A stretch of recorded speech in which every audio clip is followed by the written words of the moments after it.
A lot happened last night. All I can say is, at least if your team lost, you're not the Jets. Can't get much worse than that. But shout out to the Chiefs, guys. That was a massive performance. But, again, they didn't get the play of the day. So, again, Lions, I guess you get the last laugh in that sense. Other than that, though, Rico Dowdle went off again. We have a lot of stuff to get into. Let's get this thing rolling. Second and goal, Goff. Scanning, firing to the back. Laporta, what a catch! Touchdown! There was no space. You catch that? One hand, one down, two down. Wow. That was something else. Oh, for sure. They got to buckle up. I think they know for sure. Make it to Dowdle. Young's got a shuffle.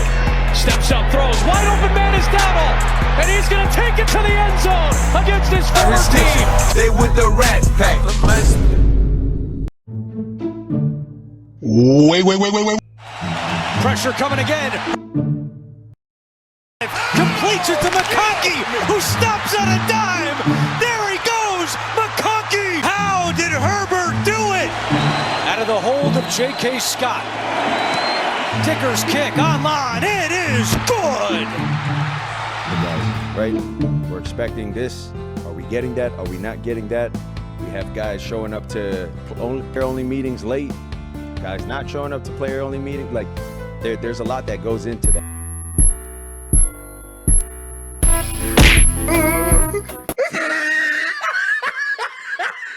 Pass attempt gets away from Johnson, and he finds Franklin, who fumbles it. And just as I said, the Jets have not had a takeaway all season. They're trying to come out of the pile with their first. Shepard out there, his old college teammate. But he's not going to have a chance. Oh, yes, he is. Zach looking for first down yard. Oh, my goodness, he's done it again.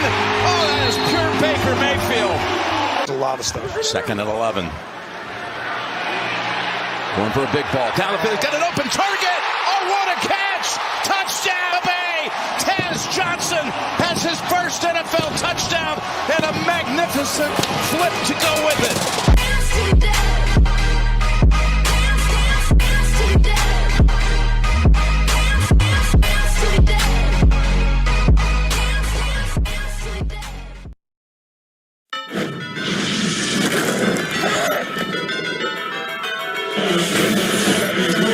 Welcome to the NFL London game. Kene Wongo. Get it! Oh! Bounces off, and he's free! Wongo! They get it off before the end of the first quarter. Nick's wide open, touchdown! Nate Atkins! Oh, it's a fake. They thought it was going to be a fake, and here's the fake to Hall.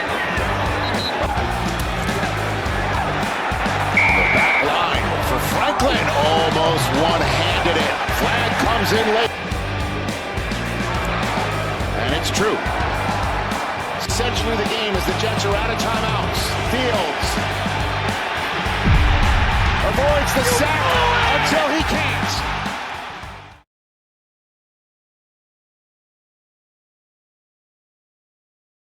And with that, what is going on, guys? Welcome back to the Fun NFL. Please like and subscribe if you guys enjoy the NFL Week 6 recap. As you guys can see, it's a little bit late for me, but again, it's not that bad. So let's get into it. Anyway, though, the first game that happened on Sunday was, of course, a Tea and Crumpets game out in London, again at Tottenham Hotspur Stadium. Again, it's named some other random place now. Where is it? Whatever that place is called, but it's still Tottenham. I kind of forgot about that. But anyway, this game was awful. It was really tough to watch. Again, as I have put down, I do remember there was only one total touchdown put in this game. Also, to preface this, guys, this was one of the only games I've actually been able to watch a decent amount of film on so far. Again, just so I was able to get a little bit of tape in on this. So don't expect this. This is more of like a raw reaction, and from what I saw, instead of a true analysis of these games. But still, at the same time, I'll try to give you guys my best thoughts on that. Anyway, though, like I said, there was only one total touchdown in this game. It was, again, as defensive as you could get. There were a lot of mistakes made. There were a lot of issues just overall offensively for both these teams that really prevented any sort of scoring. But the Broncos, despite their offense being terrible, were able to win this one 13-11 as they sacked Justin Fields 9 times and, negative 10 passing yards for the Jets, which we'll get into a little bit. Broncos, though, moved to 4-2 with their third straight win. They will be hosting the Giants next week in a game. They hopefully don't lose, but we'll see what happens there. But for the Broncos, here are my notes on them. First things first, Knicks made only 2 throws downfield. Both were on those touchdown drive. Both of those throws were on a touchdown drive. The touchdown was to Nate Atkins. He was the culprit in this one for, again, that only score. Evan Ingram was one of those throw downfield in that drive, and I think Marvin Mims was the other guy, if I'm not mistaken. Pat Bryant, he made a couple clutch plays, but then again, he did fumble on the first drive. So I guess you had that too. Cortland Sutton didn't do too much, though. But that's really what I have there. Other than that, though, running game was a non-existent. I think that's pretty fair to say. J.K. Dobbins maybe had one decent run in this game, but he struggled to break tackles and get out of the backfield overall, which were definitely, again, like I said, common themes in this game. But other than that, honestly, what I saw in this game was why didn't Sean, again, at least schematically for this offense, again, didn't get to watch too much of this team's tape, but again, enough to where I saw that Sean Payton really liked to run a lot of these crossers, kind of like quick hitters, which I understand. Again, he wants Bo Nix to be an efficient quarterback, but at some point, he's going to have to be able to make those layered throws consistently, and I don't really know why Sean Payton didn't try to put those in this offense, because that would have really helped out some of these guys like J.K. Dobbins or, I don't even know, Evan Ingram, kind of get open underneath and maybe provide something there if one of those crossers didn't get open. But anyway, I'm just saying, like, trying to elevate the ceiling of this offense from what I saw in this game, where there really wasn't even a floor, if there, again, ever could be that. Again, more for the Jets offense in terms of their passing game. But anyway, keep going on here. This is the Broncos' best start since 2016. They've been either 3-3 or like 2-4 or 1-5, something like that. They haven't really been that good the first 6 weeks. So again, now a third through the season. That's crazy, guys. Again, Monday night, that's a third of the way through the regular season. But for the Broncos, they have not been this good a third through the season since 2016. Will Lutz, he now has the 2 longest kicks in Tottenham Hotspur Stadium. I guess is the best way to put it. History. I think it's NFL International as well. So he had a 57-yarder in this one. Also had a 60-yarder in 2022 for the Saints. Also, honestly, guys, I think this was Riley Moss's best career game. I mean, statistically, it's going to say that because I think per coverage snap, it was like it might have even been negative, guys, which is a little bit of a weird stat because you have to make tackles. But still, Riley Moss was absolutely fantastic in this game. He didn't give any separation. He was absolutely phenomenal on island coverage with Garrett Wilson. Yeah, it was a lot of Pat Surtain on him, but there was definitely some snaps where it was Riley Moss put up or shut up, and obviously against this Jets passing offense, he definitely shut that Jets offense up. Again, it's not saying much, but still, this was a phenomenal game by him. Yeah, special teams was a little bit sketchy in this game. I mean, you guys saw those returns. The punting unit was a little bit awful too. Again, they weren't bad by any means, but there were definitely some things that, again, would have been better. They had 9 sacks, guys. Everyone got pressures. Nick Bonito, though, he wasn't really, again, a super big standout in this game, but he is a guy that I think is really emerging as a top 5 pass rusher in the NFL. He just has such a blend of 2 or 3 moves, again, 2 of them being elite in his ghost and his sort of fake spin move. Both those are just absolutely premier for the position, and again, they're very, very hard not to notice.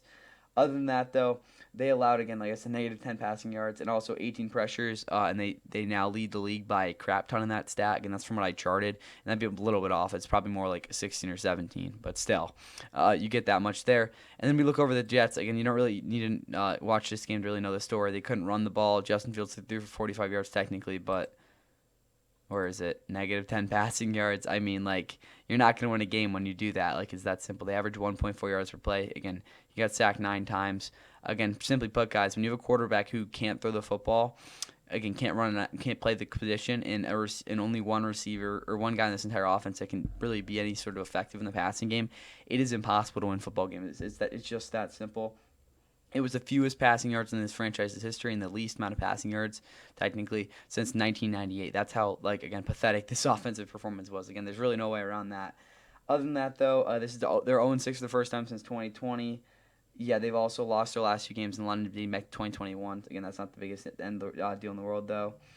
I think they do need to consider having Tyrod Taylor, start a game. They'll be next week. They'll be playing They're playing someone next week. Oh, Panthers at home. So we'll see how that, again, affects things because that's not the worst defense they're playing against. Also, interior of the offensive line showed signs of penetration. I think, again, even though they didn't run the ball well, that was at least somewhat nice there. And also Garrett Wilson, like I said, no-show in this game. They did get their first takeaway. Again, that's the silver lining. Also, even though they didn't score a touchdown on offense, I still think that Zach Wilson game back in 2022 was worse And also, I will say again, I'm not trying to like steal this away, but the defense again, I like this quote from from an ESPN reporter. They said that this defense gave a winning effort, which I think is fair because I think they did do that in this game. They kept them in it. Again, it was only a 2-point game, but when your offense can't move the football through the air, it is impossible to be any sort of a competitive football team in the NFL right now. So the fact they kept it this close, I think, is a pretty honorable mention for this defense. But that's all you guys here have already talked about it too long. Let's get to our next game. It's the much-hyped quarterback battle between Tua Tagovailoa and Justin Herbert. The Dolphins and Chargers, Week 6 of the Gold in motion. Tua over the middle is intercepted by Tony Jefferson. Herbert gets rid of it quickly, and he's got a first down, but Gadsden fumbles, and the Dolphins have it. Time. Tua hands off to Achane on first down with some room to run. There he goes. See you later. Touchdown, Miami. Nice job filling in for Jason Sanders. This one off to the right and will stay off to the right. Tua taking a deep shot, looking for Waddle. Waddle's down there, and he holds on, going to the ground. Formation, 3rd and goal. Herbert on the move, chased by Sealer, throws, touchdown, Ladd McConkey. Tua over the middle, and it's picked off, intercepted by St. Juice. Up front, 3rd down and 1, play fake, Herbert to Vidal, first down, and angling for the end zone, that's a touchdown. Achane trying the left side, Achane at the 5, Achane takes it in. Tua on 3rd down, plenty of time, Tua wide open end zone. Oh shit, not good. Waller! To make the play, you make sure you have your defenders out It's there. intercepted on the play, Derwin James, and that will do it.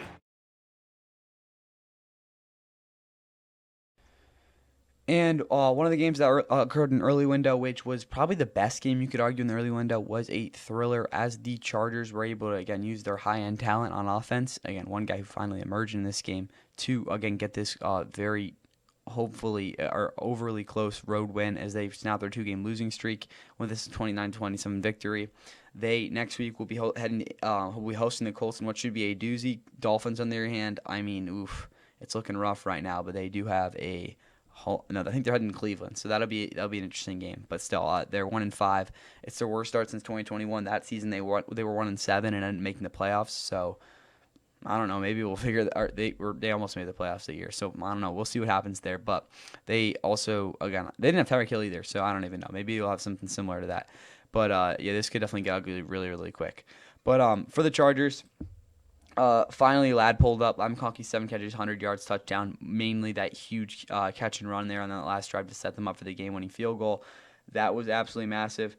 The Chargers actually are also 4-2 for the 3rd time in the last 3 years. I think a lot of people, I won't say fail to recognize that, but don't really remember or really recognize that as happening. They did that in 2021. They started out 4-1. Also 2022 when they made the playoffs and blew a 27-0 lead. And also they've been 4-2 this year. I don't think they were 4-2 last year though, if I'm not mistaken. I might be wrong on that. Anyway, though, Herbert was surgical. 29 of 38, 264, 2 touchdowns. I mean, he had a couple of sketchy throws, but other than those ones, he was really accurate. In this game, he really didn't miss much of anything. This is a prototypical Justin Herbert game. He's probably the most talented passer in football, and you saw that in this game. Again, he's kind of been a little bit off the past couple of weeks, but this week was definitely a little bit a breath of fresh air against a pretty inferior defense there. Vidal showed up in Week 6 for the 2nd straight year. If you don't remember, last year in Denver, he had a pretty big performance. In this one, he ran for 124 yards. I think that's a career high if I had to guess. Also had the receiving touchdown. So, big-time performance from him. I think the Chargers have some sort of confidence in him, which is a lot better than what you could say about some other guys. Hassan Haskins, I'm obviously got injured. Something weird happened with him. He wasn't good when he was out there anyway, though. Also, the O-line was like 6'7". Again, there's really no other way we can describe them. They were really just average in this game, considering how injured they are. It's really all you can ask for. Tuli Tuipulotu had a blast in this game. Dafe Owe was also good in his debut. I got to mention that. It was a really nice sack. Where's Tuli Tuipulotu? He didn't have he had a sack, okay. But yeah, he had like 4 or 5 pressures. He was all over the place. Secondary / Henley were great with throwing windows over the middle. Yeah, Dan Henley is one of the best coverage linebackers in the entire NFL. It's not even that close. He literally was just over the middle the entire game, and all the slots, like guy Teeb still, technically is a boundary corner, but him and Elijah Molden did a very good job at, again, covering those intermediate routes as well.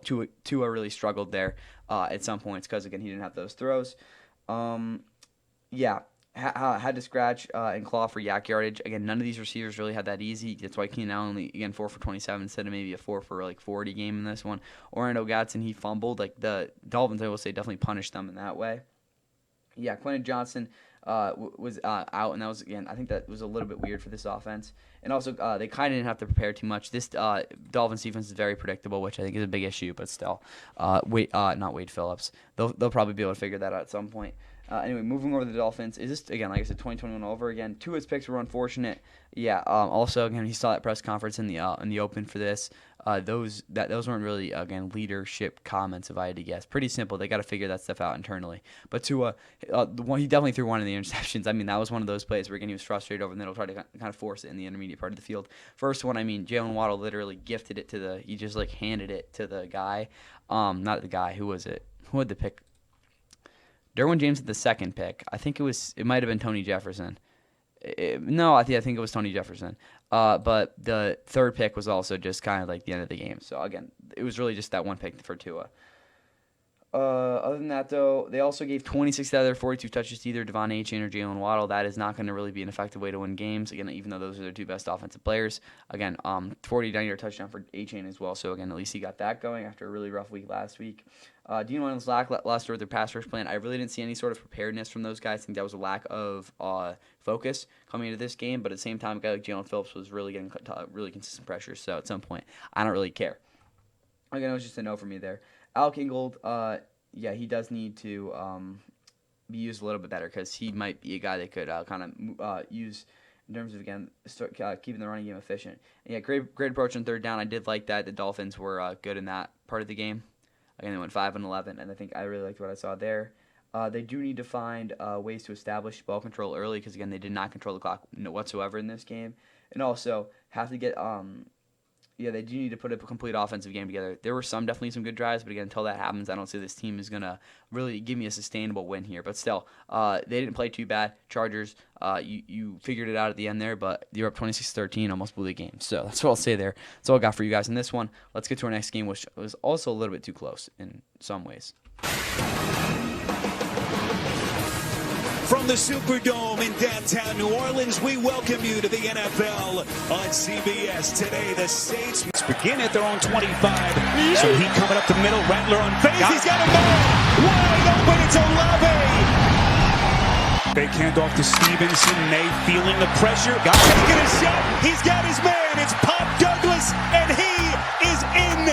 Touchdown at the Superdome. May again, the hard fake. Here comes Young. Boy, May somehow able to scoot it out. Gets it to the rookie Henderson. They work from the Saints 25.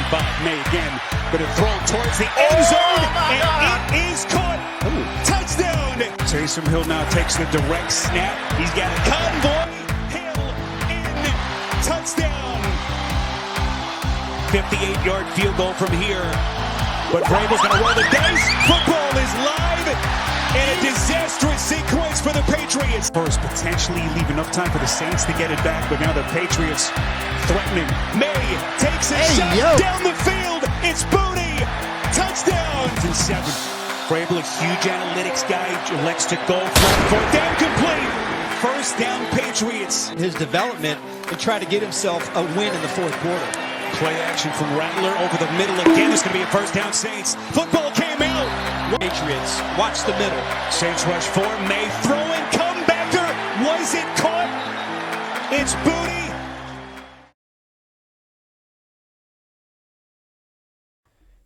And the Patriots get a big-time road victory as they have now rattled off 3 straight as they come in off of a huge win against the Bills in what many saw as a trap game and were able to put together at least an offensive performance in the first half worthy of winning this game as they did get held out of the end zone in the second half. But again, despite that, they were still able defensively to close this game out as, again, very definitely slower second half. But again, like come to 4-2, they're off to their best start since 2019, and Drake May is looking like one of the better quarterbacks in football right now. Saints, they do fall to 1-5, but this is definitely a competitive performance by them.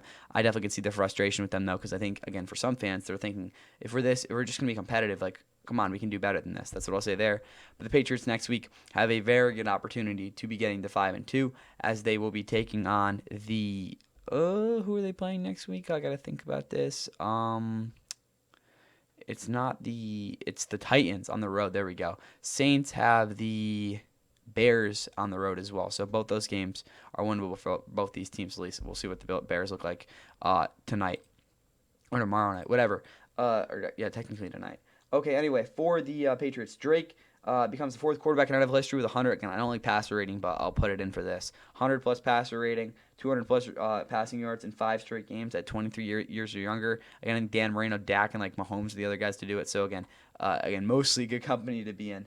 Travion had his best game. Again, he didn't have a really good rushing game, but or really a receiving game at all. But he just had he looked a lot more composed from what we saw a couple weeks ago. And then also, Kayshon Boutte, congrats to him. He had his first ever multiple touchdown game. He's a talented receiver. Again, we just haven't really seen it consistently just yet.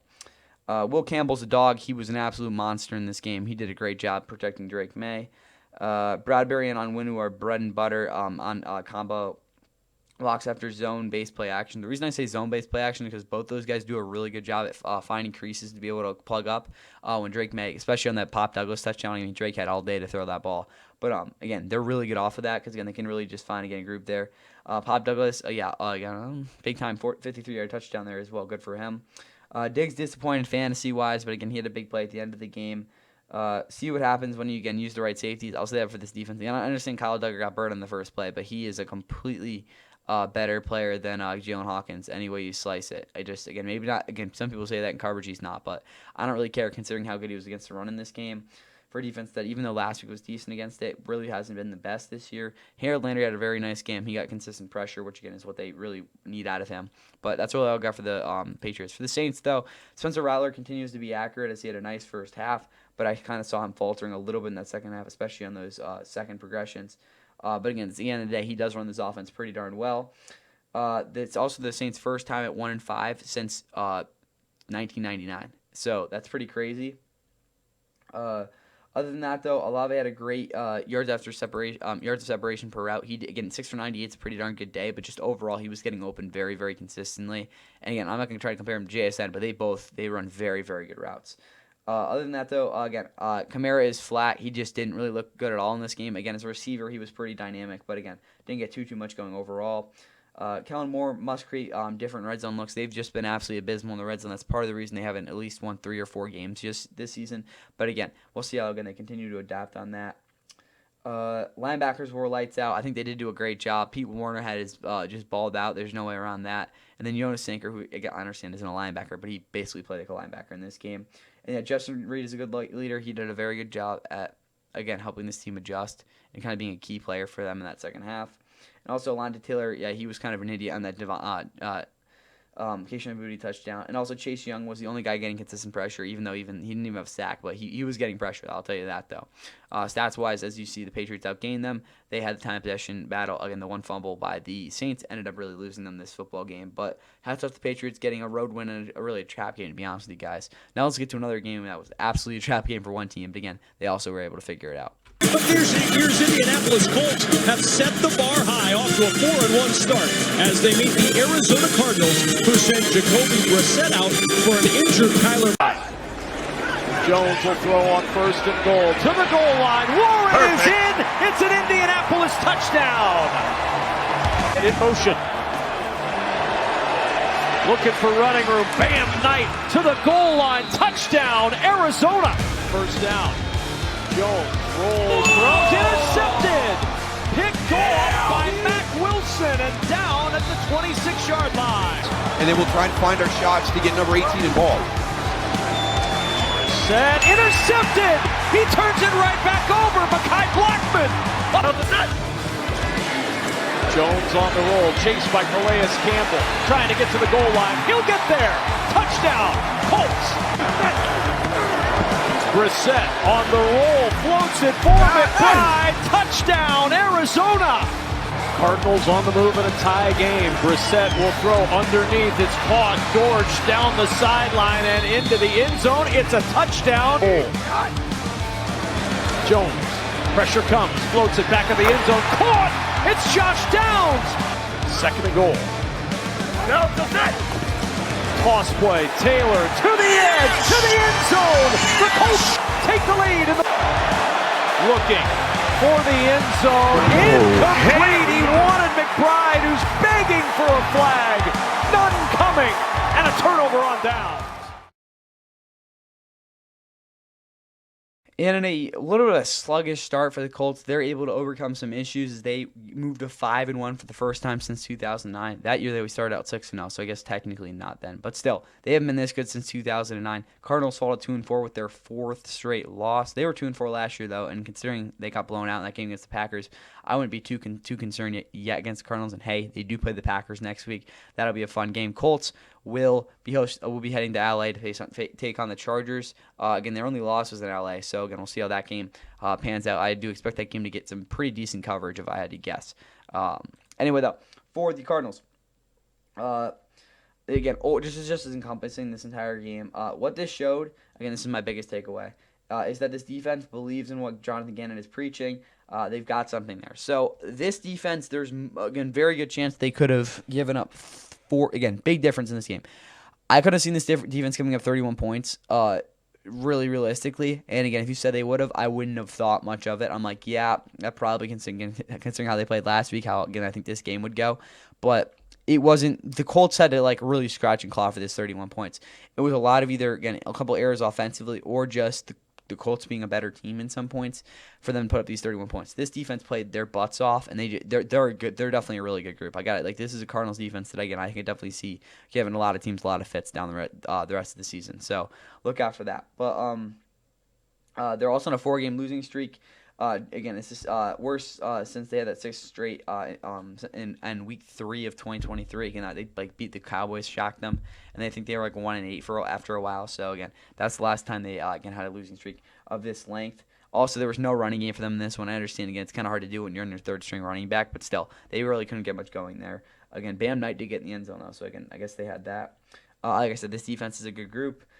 Brisket actually was able to move the ball, and again, when he has talent around him, he actually isn't PMO. Again, we watched him last year with the Patriots start 4 or 5 games, and it was kind of a tough thing to watch. But this season, or not this season, this game, he was actually somewhat pleasantly surprising in that sense. Also, great zone remedy with simulated pressures on this defense. I really liked what I saw there. There wasn't many plays where Daniel Jones could just simply go to his first read and just basically have it, and it was like a pitch and catch. I mean, sometimes on 3rd down, but other than that, they did a very, very good job with that.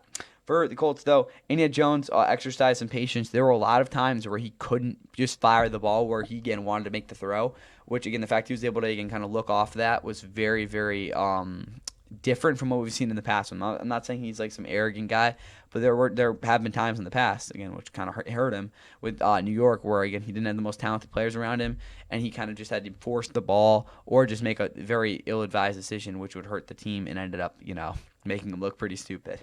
JT keeps things rolling. Yeah, he's probably the best back in football right now in terms of production. He's just absolutely going off. Tyler Warren is, he might be a top 10 tight end. He, again, put us up another good game. Alec Pierce kind of confused, but again, I guess he had a couple big plays that I don't really remember. Josh Downs did play well, 6 for 42, a touchdown, really nice underneath routes, very, very solid route running in this game. They do need to consistently sustain against finesse base interior guys. Again, that's for the interior offensive line. Really just, again, a guy like Matt Goncalves. He did not come in. Tanner Bortoloni. Both those dudes have not really done a good job against those types of players, and that's part of the reason that Daniel Jones has been pressured a little bit more the past couple of weeks. And also, Pratt with gap control, he did a very, very good job with that. He consistently, again, met that challenge, and also they're undefeated at home so far this year. Cardinals actually outgained them, though, which, again, is pretty interesting. Overall, it's a pretty even game, though. It kind of felt like a trap game, but Colts had enough to figure this one out. So we got there. Now let's move to a game that had a lot of hype, but really didn't go the way that you might have, thought of. Week 6 in Jacksonville, Florida, the place. The 4-1 Jags host the 3-2 Seattle Seahawks in a game matching teams with winning records. The 14. Lawrence open, and that should be good for a touchdown. Bryant Harris Jr. is in for Jacksonville. And very active as Darnold sets to throw, and floating one down the middle. And Smith-Njigba has it. Touchdown Seahawks. The job, so the field goal try. Cam Little from 50 has missed an extra point, and he's missed now. Darnold for the end zone. Catch made. Cooper Kupp has his first touchdown this season. In these situations, Lawrence has time. and throws the other way. Open the tight end for the first down, Hunter Long. Lawrence going to have to get rid of it, and caught! He's headed to the end zone. Touchdown, Jacksonville, Tim Patrick. Sent to throw and wide open at the 40 of Jacksonville. A.J. Barner. Got it!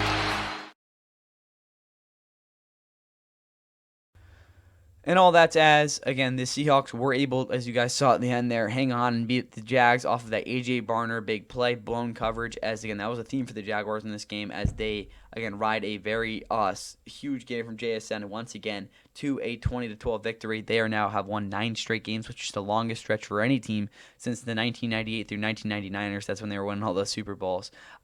When the Niners team won 18 straight road games. So hats off to the Seahawks there. Jags, though, fought a 4-2. They snapped their 3-game winning streak. I think, no, right? Yeah, their 3-game winning streak. Am I right on that? And now they will be heading to London at Wembley Stadium to take on a Rams squad that didn't play very good. We'll get into that in a little bit. But still, they got a big game next week. Seahawks in their hand will be... What are they even doing next week? Oh, they got the Texans on Monday night. So I think that's before their bye week, too. So that'll definitely be a big, interesting game for them there as well. Sam Darnold, I'm being honest, guys, from what this is just something that I consistently seen this season. When he has a clean pocket, like I'm talking like a wide open pocket where he can sit down and read a book, he is basically automatic there. If you let him get into that, again, especially off play action, you let him get into that rhythm, he's not going to make a bad decision. He's not going to make a bad throw. It's going to be a big play.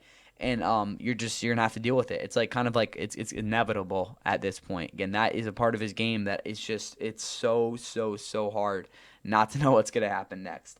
But other than that, though, JSN, I think he's got to be unanimous top 5 receiver right now in football. 8 for 162, a touchdown, a 61-yarder where he literally blew the top off of the defense.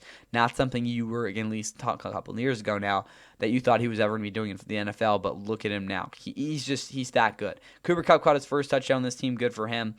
He was big on that one drive. Again, like I said, A.J. Barner, big play in that blown coverage. Also for Mike McDonald, he is now the 4th coach in NFL history to win 10 of his first 11 road games. That is always a good sign.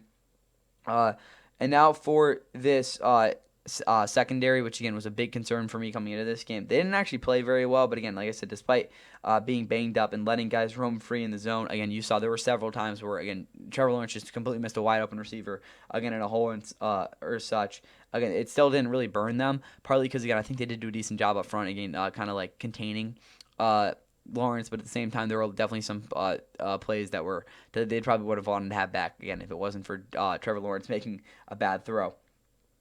They should have pulled away in this game. They're up 20-6. They had, I think, the ball 2 possessions at times when they were up by that score. Again, that was definitely something where I was expecting to go like 27-6, but that didn't really end up happening. Also, D-line had a feast. They had a lot of pressures. I think it was like 7 sacks and like 25 pressures, which is just absolutely crazy. Again, I think it was definitely more volume in this game, but still, definitely something to take note of. For the Jags, though, O-line was a turnstile. 25 pressures is the most allowed by a team so far this season. Again, there were 47 dropbacks by Trevor Lawrence, so that is a pretty good thing to note there. But, yeah, hats off to that Seahawks defense. 250 yards, though, 2 touchdowns for Trevor Lawrence in this game. Also, the Jaguars defensively, if we're talking about sacks, they cannot get a sack that can save their lives. They got a really good amount of pressure. I think it was at least 26% pressure rate, I think, if I'm not mistaken. So they were getting a lot of pressure. But, again, they just can't get a sack to save their lives. Also, offense hasn't put it together put it together at home consistently. There were there definitely last week there were some drives that were good, but still, I think they got lucky in that win. But still, again, they haven't really been a consistent offensive team so far this season at home. Yeah, like I said, they had Trevor got sacked 7 times in the first 5 games. He got sacked 7 times in this game. Also, Etienne got crushed. He really didn't have a chance to do much in this game. BTA touchdown should have been again should have counted. Again, we all saw that. I didn't put it in the intro, but still, the Travis Hunter pulling Kadarius Toney. Tim Patrick was really good on his possession routes. Again, he had a big-time touchdown, but he had a couple other routes that were very, very well ran. I just wanted to mention that. And also, Greg Newsome is not again, I don't think he's really the dude. Again, after one game, that's kind of my overreaction on him. But and that's really all I got from this game. It was a lot of the Seahawks defense playing out of their themselves, and the Jags really struggling up front, as well as the Seahawks offensive line. Doing, I guess, an okay job. But that's all I got from you guys in this game. Let's get to our next game that was definitely a stunner. Dak Prescott of the Dallas Cowboys have a chance to get over 500 today as they head on the road to the Queen City for a third consecutive year. The Carolina Panthers Fake it to Williams. Prescott loading up. Floats it over the top of the defense. George Pickens with a ball in hand. Not getting run by. Right back to McMillan. That's out of his hands and picked up by Donovan Wilson.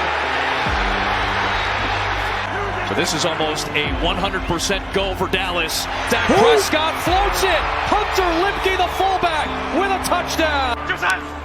Empty set, 5 in the pattern. Young floats it, end zone. McMillan, his first down for a touchdown. 5 in the pattern again for Prescott. Seam route, Ferguson, tight end touchdown. His for the play clock to get into the best play. Quick slant, Pickens breaks free. George Pickens, touchdown Dallas, and the Cowboys take the lead. Young under pressure, steps away, fires, scores, touchdown. Another one for Tenaroa McMillan. Instead, they'll try to get 3 yards on a quick pass for traffic for the first down. It is caught by Hunter Renfrow. Here in Carolina. Fitzgerald for the win. It is good. The Panthers upset the Cowboys. And in stunning fashion, the Panthers knock off the Cowboys with a 30-27.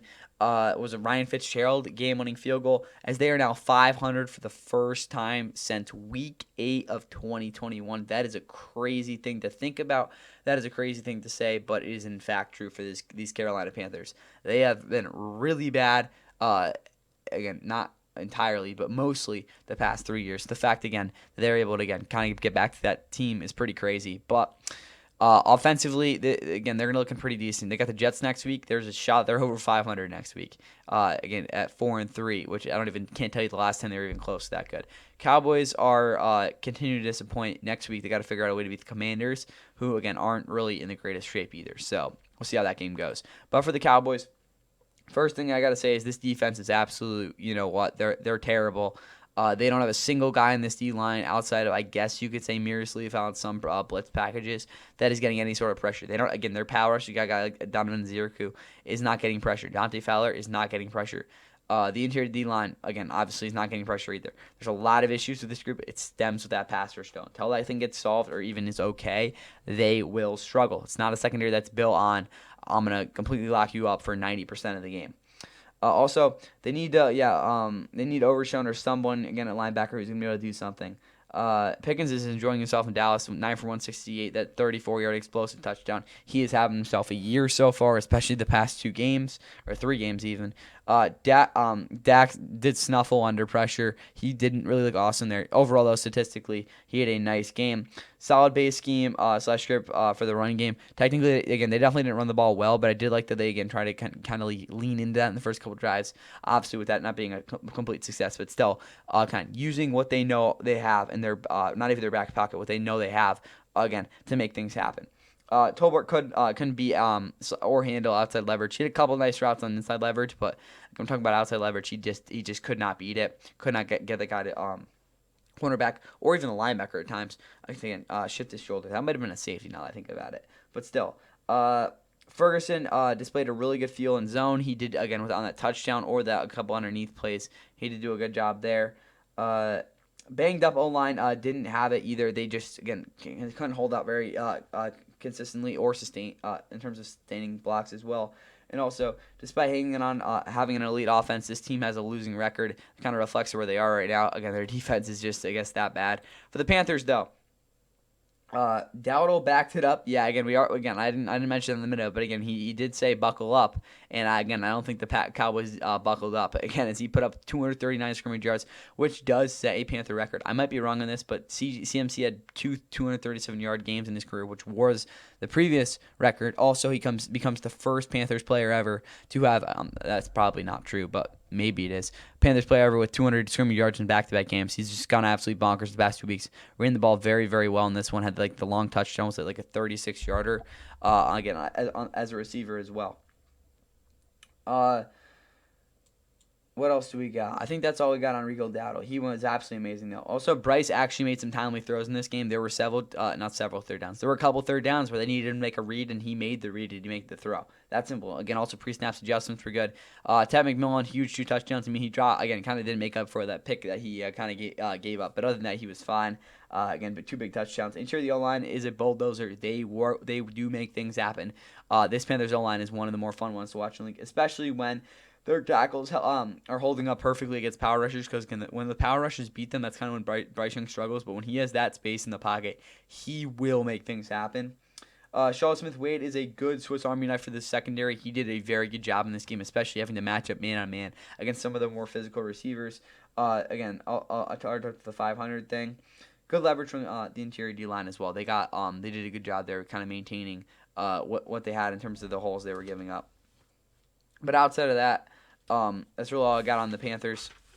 They did, again, play a pretty darn good game overall. But, yeah, we look at the total yardage for this game as well. You see that the Panthers outgained them by a pretty hefty amount, again, running the ball for 216 yards. Big time win for them. Now let's get into a game that was kind of a snooze fest, as the next 2 actually are. Baltimore today, it's a good matchup. The NFL on Fox as the Los Angeles Rams here to take on the Baltimore Ravens. And we say welcome to the broadcast.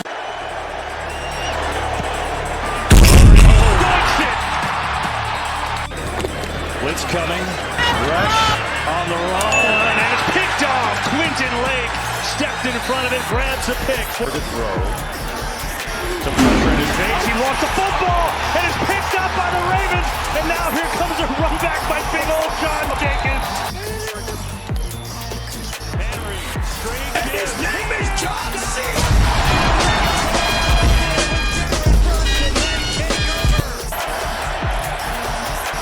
Stafford, no one's open. Takes a shot, going deep. Kyron Williams. Flash fly. Kyron Williams gets another opportunity and walks in for the touchdown. Ball. Stafford is taking wide open. Makes the catch. Walks in. Touchdown Rams. Settling footwork that's really happening in his head. Here's a flower. Drop the ball. Jet sweep. And the Rams recover it. Stafford in trouble. Sacked. Oh, the Ravens had to have it, and they come through big. What's coming? Huntley. Trouble. The long way to go. Huntley's going to get there. First down. The drive. Huntley in deep trouble. Rolls away. Just floats one for the corner. It's incomplete, and the Rams will take over.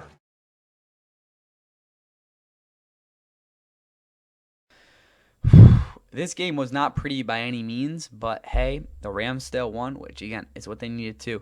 As again, this reminded me of that Alabama South Florida game in some ways back in 2023 when Alabama was like swapping quarterbacks and they were like gonna lose the game and stuff. It was that's what this game felt like. But still, Rams they move on to 4-2 with this first win in Baltimore since 2021.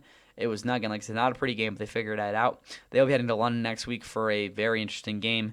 Ravens fall to 1-5. This is their worst start since 2015. They are not looking very hot with their 4th straight loss, which again is their longest losing streak to start not to start a season, in season since 2021 actually, when they lost 6 straight. But again, at 10 that season. But still, for the Ravens, they will be on their bye week and then try to regroup after that. For the Rams, though, worst offensive performance of the year. I think that's pretty fair to say. Yardage-wise, they only had 241. It was kind of one of those weird games like that. The Ravens defense did at least try. So, again, that's part of the reason that did happen. But this offense couldn't really move the football too consistently. And, again, we haven't really seen that so far this season. Continue to struggle in the first half. I think they're averaging like 9.8 first half points. But, again, no touchdown that first half was a little bit disappointing, to say the least. Also, this defense said what was up. Again, they did their thing out there. Nate Landman cooked up. Again, this defense looked like as advertised as you might think when they're at their ceiling. Again, mostly.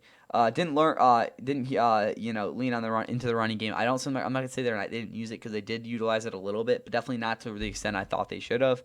Nakua injury is obviously a thing. I'm not gonna go too deep into that. He's probably gonna be just fine, but again, we'll see how that nags on for the next couple of weeks.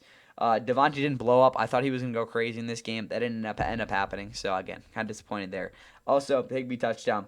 Yeah, he was the only one like 40 yards on that play, and it was like he was in the Sahara Desert on that play. Also, they're not 1-4. Again, it's a Rams fan, so again, if you're panicking after this game, you're a little bit crazy because they were 1-4 last year. That's all I'll say there. Also, goal line stand was sick. That was just an absolutely massive sequence of play there. And also, again, electric moment. Again, for the most electric moment for this entire team through the first third of this season. Also for the Ravens, they're cooked. I think we can pretty safely say that they're not looking too hot right now. Again, Cooper Rush got benched. Tyler Huntley wasn't really off to his best start either. Also, they haven't lost 4 straight. Again, we already talked about that. Secondary actually played pretty decent. Again, they were mostly not completely healthy, so that's better than last week, I guess. Malachi Starks also got a really nice, run there at safety. Yeah, at least they can run the ball. Derrick Henry, while not really breaking anything big, he still, was subsidizing something for this offense. Also, you're not going to beat the Rams if you're, this Ravens team or this version of the Ravens with 3 turnovers. It's just not going to happen. Cooper Rush, he does not fit this offense. They did control possession, though. They had the ball for 38 minutes, which is a little bit bizarre, but again, that's kind of how this game rolled. Also, good on third down. 7 of 17 was part of the reason they were able to do that. They do need to find a way to get Zay Flowers in a group, and also Snoop Huntley did get out there. Did he do much else than that? No, but still, again, at the end of the day, though, Zay Flowers needs to get more involved with these guys. But other than that, that's all I got for you guys here. Hopefully, Lamar is back after the bye. But other than that, let's get to another snooze fest. It's the NFL on CBS from Pittsburgh. Week 6, division rivals going head-to-head. Kevin Stefanski, Mike Tomlin. In Ireland, Rodgers to throw it, wide open, Washington! He'll get caught from behind, and Washington loses the ball. It's in the trenches. 3rd and 3. Rodgers goes the other way. He's got some room, but he doesn't have the foot speed, and the flip. Play of the drive. Rodgers, sprint out. On the move, directing traffic, throws! Touchdown! Gainwell in the backfield, Rodgers pump, Rodgers throw, separation, end zone, touchdown! He put it in the bucket to DK Metcalf!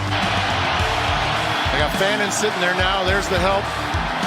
And a nice soft toss to Bond is more than enough for a first down. Deep drop for Gabriel. Out of the pocket, on the move, caught from behind. Jalen Ramsey, 54-yard attempt. That was low. Gabriel to throw it. He does. It's off the hand of Fannin, incomplete.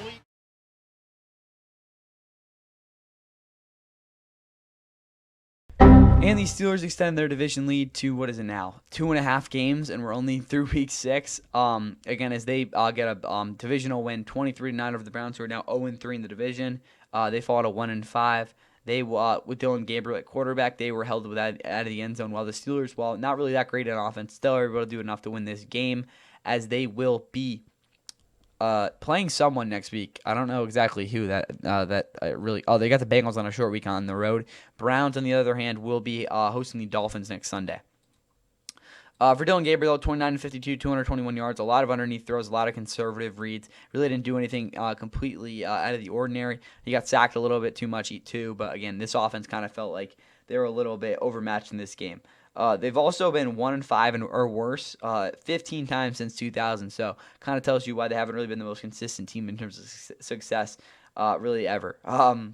Dylan Gabriel does need to get some help, though. I'm not going to completely blow this up on the offensive line, but a guy like Wyatt Teller and Joe Bitonio, both veterans who, again, aren't really as good as they might have been a couple of years ago, still probably should have played better in this game, and that's part of the reason a guy like Quinshad Judkins kind of was held out to dry in this game.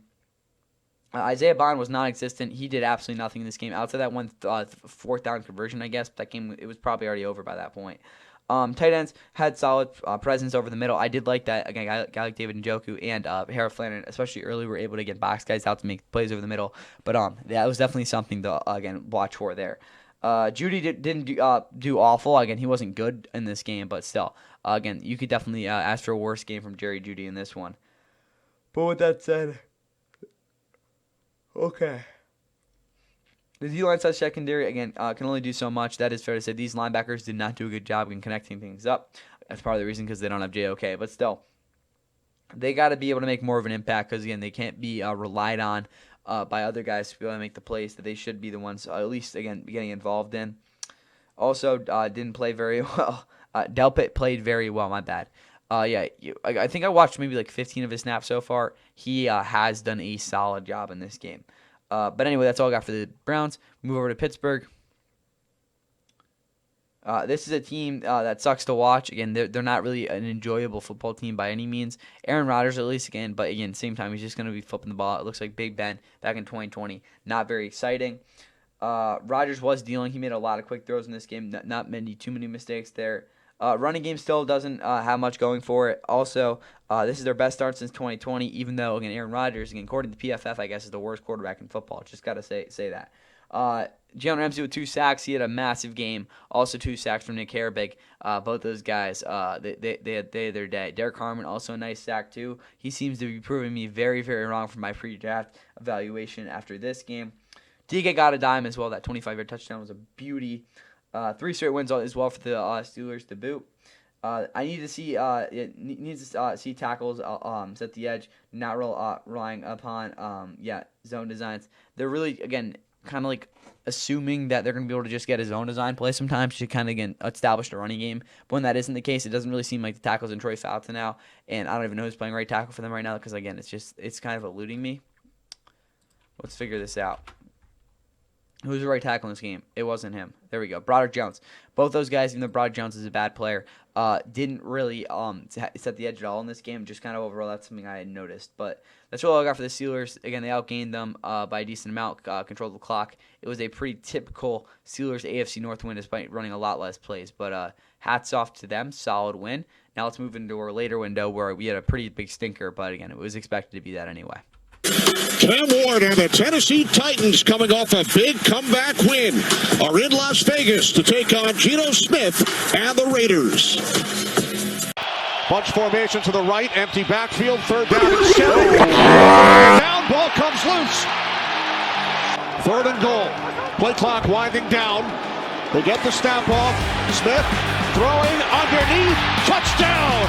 Michael Mayer. Ward stays on his feet, hit as he throws, and it is picked off! Devin White! 1st and goal from the Tennessee 4. This is Jeanty, he's in, touchdown! Ashton Jeanty, looking to make it 10, and it's picked off! Intercepted by Cody Barton. They're down at 7. Pass is caught by Tucker. Breaks free. Down the sideline. Tucker inside the 20 and finally taken down. Ward looking end zone. Throws. Touchdown. To the tight end. Did it. Here in Las Vegas. Ward loses the football on 2nd down.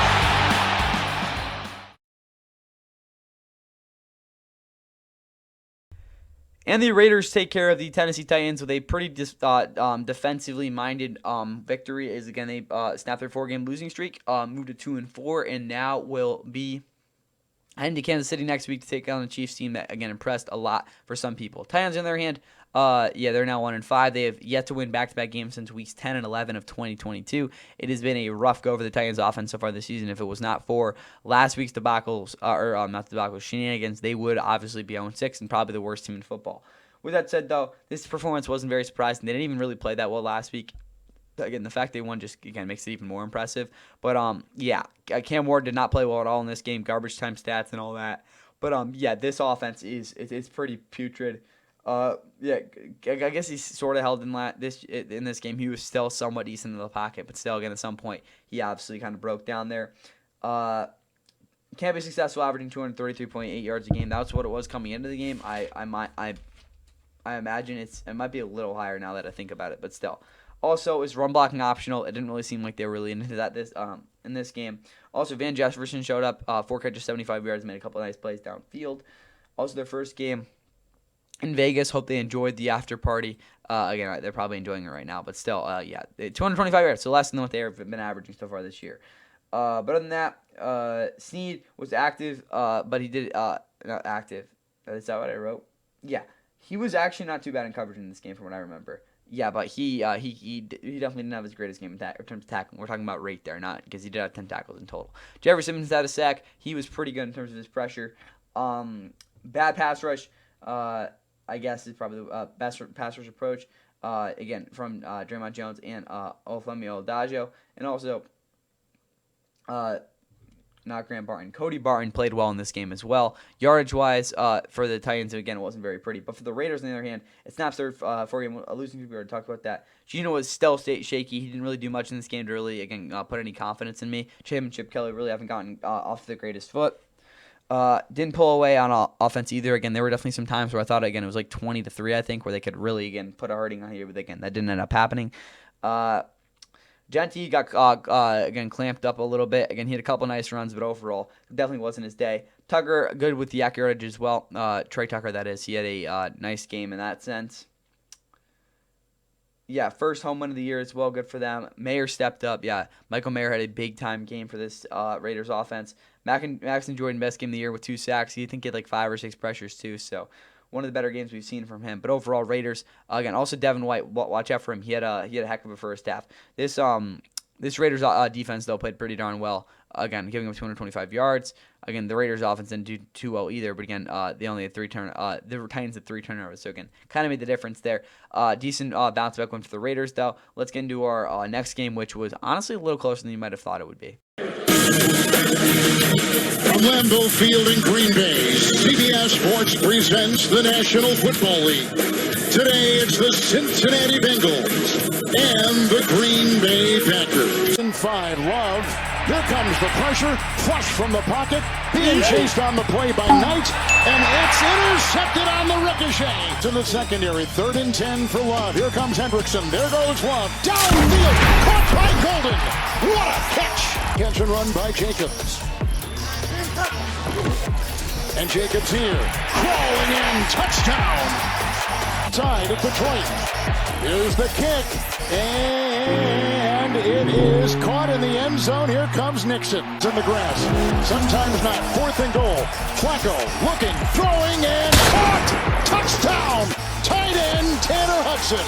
It's 2nd down, 7, and Jacobs. Oh, look at right down the middle. Touchdown for the 2nd time today. 1st and 10. Fake to Jacobs. It's out to the tight end, Kraft. Galloping inside. Touchdown. You got Chase up top. 5-man rush. Flacco to the end. Caught. Wow. Chase with the touchdown reception. First year center. Love. Wanting to wind up and does. Caught by Golden. To creep closer. And he misses.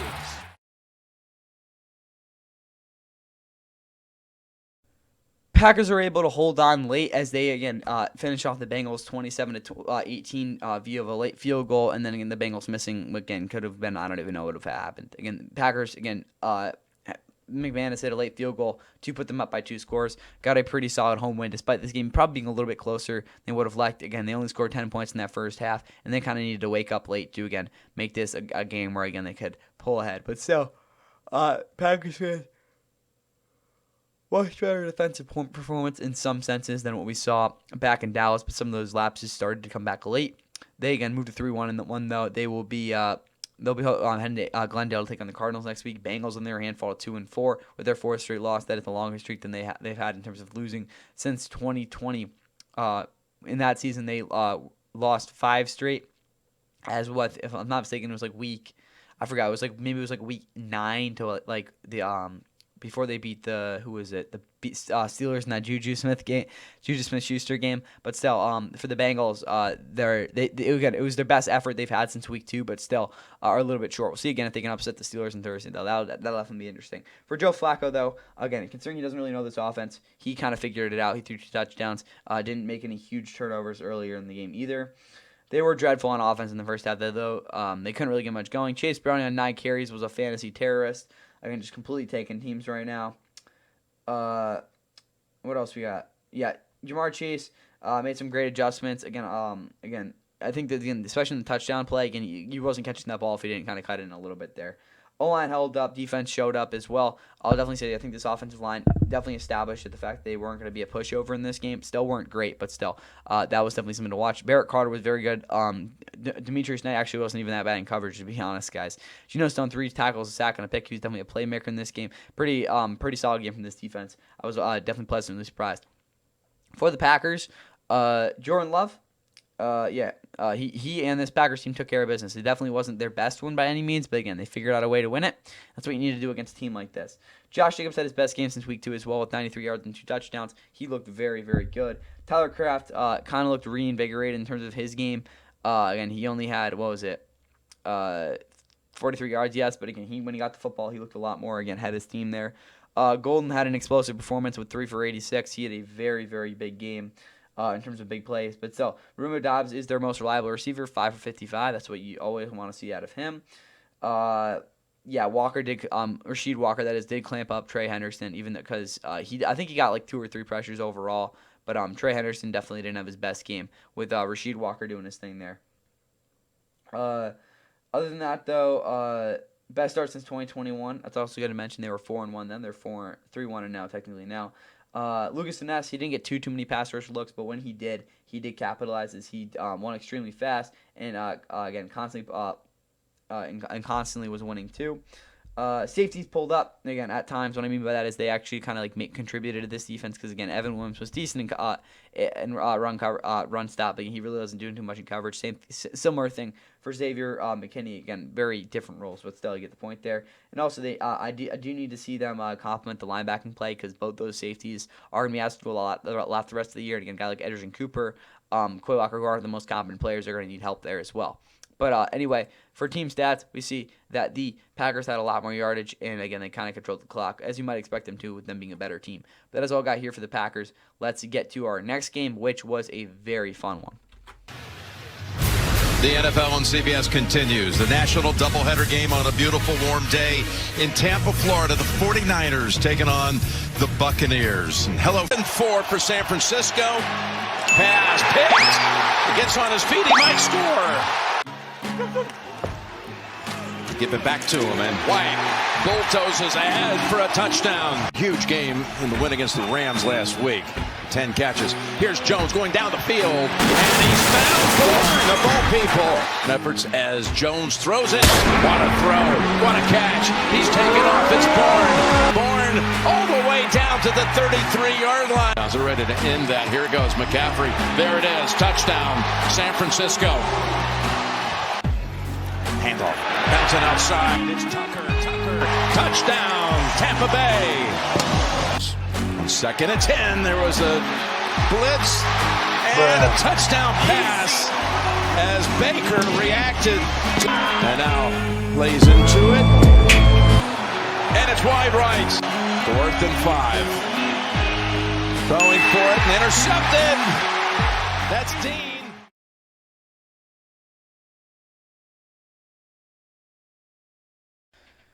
And the Niners, this was a tough one as they lose Fred Warner, and top of them losing this one by double digits. But again, the Bucs put together a very well-rounded performance to knock off this Niners team in 30-19. It is their first 2-score win of the year. It is their second 5-1 start since 2020. 2021 was the other year they did this. But again, this Bucs team looks very, very fun, especially considering the fact that they're not even close to 100% right now. Niners aren't either, but again, they fall to 4-2. They will be playing someone next week. Falcons on Sunday Night Football at home. Bucs, on the other hand, will be heading to Detroit for a monster Monday night game next week. And also, again, considering what just happened to Detroit, we'll, again, see how interesting that game actually is. But anyway, for the Niners, Mac Jones, 27-39, 347, and 2 interceptions. He was, again, the Niners are definitely a little banged up, but so is Mac. But also, he made a lot of processes on tape. I might have only gotten to watch maybe 15 snaps of him, but again, I definitely at least saw 5. So I'm gonna give him his props there for when I was able to pull together there. Also, CMC is still again the narrative of him being again the usage versus production narrative continues again as he gets a lot of touches in this offense. Other than that, though, Trent Williams is the only one holding up on the fourth down, considering how this offensive line has definitely had their issues so far this year. Also, Kendrick Bourne is enjoying a bounce back year as he had 2 huge plays in this game to kind of get the offense going early. First loss in Tampa since or just really versus the Bucs since 2018, and they also haven't lost in San Francisco. And going back even far, just kind of rabbit hole I went down since 2016. Also for this defense, Bryce Huff had a very quiet game. Again, I think some of their success does hinge on his success, and he wasn't very successful in this game. Michael Williams was very good in this game as well with a sack. Secondary, I'm really just talking about the safeties. Struggled over the middle in too high / robber disguises. Again, they really tried to get that going to kind of put some sort of dynamic twist to this defense. Didn't really pay off too much there. And that's all I got for the Niners in terms of, again, what I saw on tape. But again, the injuries are definitely a little bit of an issue for the Bucs. Baker, is this his season? I'm not just talking about for MVP, but just to, again, kind of be the quarterback this season because he looked really good in this game. Yeah, sort of used the running game. Again, it wasn't really a big priority for them. Sean Tucker had a nice touchdown though. Tez Johnson touchdown was pretty good, but still, yeah, that was a beauty there. Other than that, though, Cade Otton was definitely an unsung hero in this game. For the interior line was also pleasantly surprising for this Bucs team as well. I wasn't expecting them to be able to create the holes they were able to. Wirfs is still working back. He had definitely a better game than last week, but still I don't see this true dominance guy yet. And also Cameron Johnson, bro, who are you? Wide open on that touchdown on the slot fade there. Dennison is Levante Davis Robin for sure because again he's just a competent player, to be honest with you guys there. But with that said, yeah, lots and lots of pressure from this D line as well. They were doing their thing out there. They were winning a lot. Yaya Diaby was good. I mean, they're just doing their thing out there. Secondary showed instincts. Again, used great anticipation as well. They did a very good job there. Also, again, very, very efficient on the offense as well. As going to look at their yards per play. I think they were closer to 8. No, I'd say it's 7 yards per play. So again, very, very efficient offensive game from them in this one. Even though they didn't control the clock, they were going to force a couple turnovers and get this win. Hats off to the Bucs here. Now let's get to our Sunday nighter, which was also a very strong performance by the home team. Good evening, warm October evening here in Kansas City. Sellout crowd welcomes the 3-time defending AFC champion. Out of there, direct snap, throw to the and scores a touchdown. As he did last year, they've been good and plentiful on 4th down this year. And they'll go, Mahomes, got it for Worthy, touchdown, Kansas City. Games has come back. Their defense has been good, and that's what happens. 3rd and 3. Goff in the middle, fires. Jameson tackles into the end zone. This pass rusher on 2nd and 8. Mahomes look deep, delivered, in trouble. Ball's out. It's live, and it looks like Patrick got back up. Doing it out of the gun, rolling right. Mahomes puts it up, and it's incomplete. Lions offside. Mahomes keeps it, scores it, touchdown. Motion. He's got on the pop pass. Hollywood Brown to the end zone. Touchdown, KC.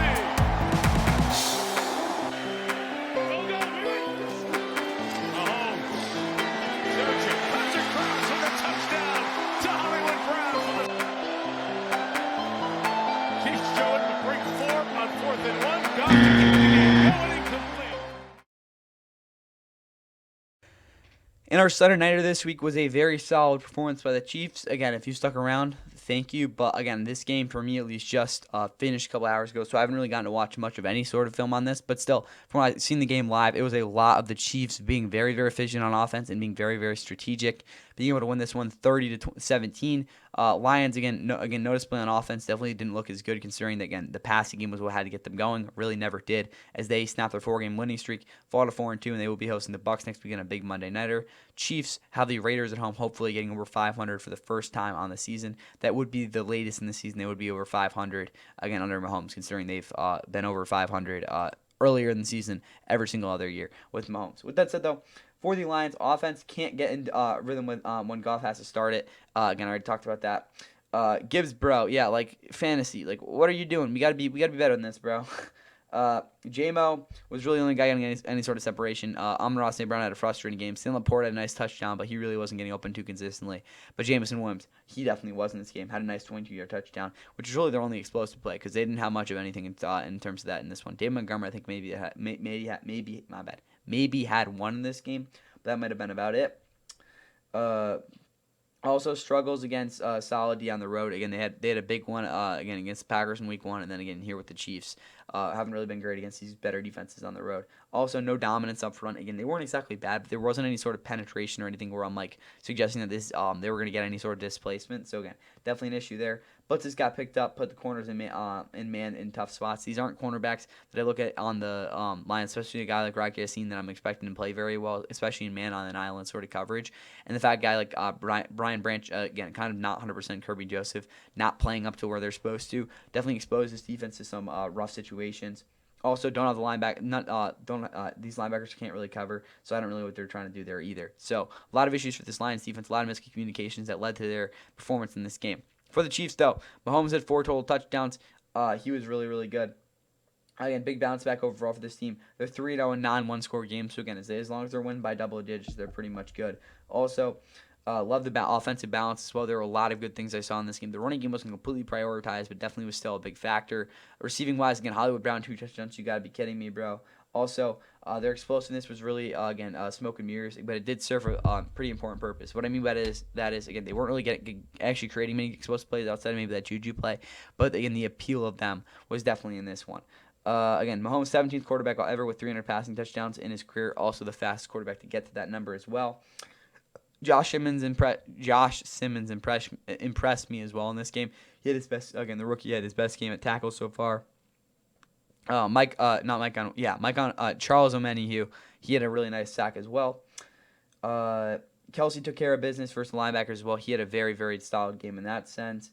Look to get over 500. Again, we already talked about that as well. But that's really all I have you for the Chiefs. Again, very, very nice performance. Again, I kind of related back to that Ravens game a couple weeks ago, even though, again, Lamar got in there in this one. This was a must-have win for the Chiefs, and they figured out a way to get it done. They were, again, good on third down, very, very efficient in this game. Again, very solid win for the Chiefs. Hats off to them. I will see you guys for the Monday Night Football recap coming up pretty soon. Also, again, go check out the predictions for Monday Night Football as well. So, again, we'll say there. Hope you guys enjoyed Sunday. And, yeah, get ready for those Monday Night Football games. He fires that one. Blocked by a stick out front. Maybe Sparks. The 6'8 defenseman shadowing McKenna everywhere. Fake backdoor. They score! Ben Schoen, his second.